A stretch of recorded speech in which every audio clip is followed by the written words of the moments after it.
And unresolved grief. Pauline, good morning. Good to see you.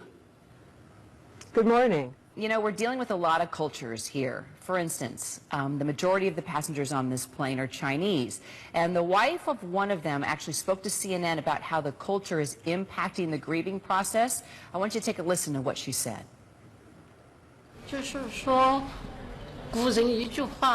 There's an old Chinese saying, if a person is alive, we need to see him as proof. If a person is dead, we need to see the body.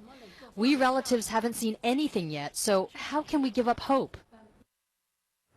What are your thoughts, Pauline? That is so normal, what she is saying. People need to see the transformation of their loved one from being alive to being dead. They need a body to bury. They need remains to honor and to dispose of as they want. And when human beings don't have that, from antiquity, people have been troubled by that. And what she is saying is very wise and very true, and it cuts across cultures, by the way. Mm-hmm. Well, you know, the other thing that we've been talking about this morning are these cockpit recordings. You know, officials have now denied the family request to release the audio. You know, there's been a transcript released, but not the audio. They said it's part of an ongoing investigation. So if families were able to hear those moments, do you think that would help in any way, hurt? Well, right now, the families are just trying to survive after a disaster, and may I talk more generally about the other disasters I've worked with. Families are just trying to survive at first, and perhaps hearing the cockpit recordings would be more trauma right now. And what they need right now is each other.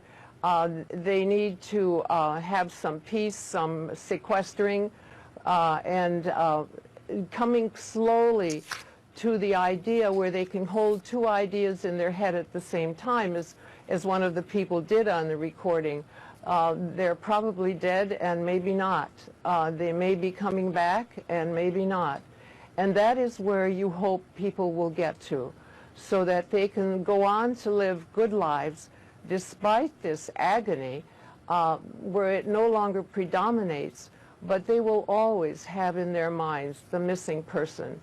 He's probably dead and maybe not. Pauline, also, you know, the search has gone underwater now, and in the next 24 hours, the main concern here is going to be finding those black boxes before the pingers go silent.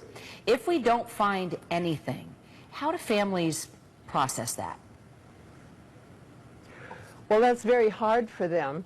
Obviously, with ambiguous loss, there is no closure, and so the rest of us need to stop using that word, because it pressures them and it misleads them terribly. This is a loss without any finality. And may I say that even if they found debris, they might not find the bodies. So that still would leave them with the ambiguity of not knowing if their loved ones were on that plane or not. My realization has come to be this, that unless families have a body to bury, unless they see the person in front of them, they still have a sliver of hope, and perhaps for a lifetime, that that person may have floated to an island somewhere, that that person may be alive on the street somewhere, and that this is natural. The brain does not like ambiguity, and when we use the word closure, we are harming these people. Yeah, it's learning how to deal with it. It definitely never goes away. It never closes emotionally.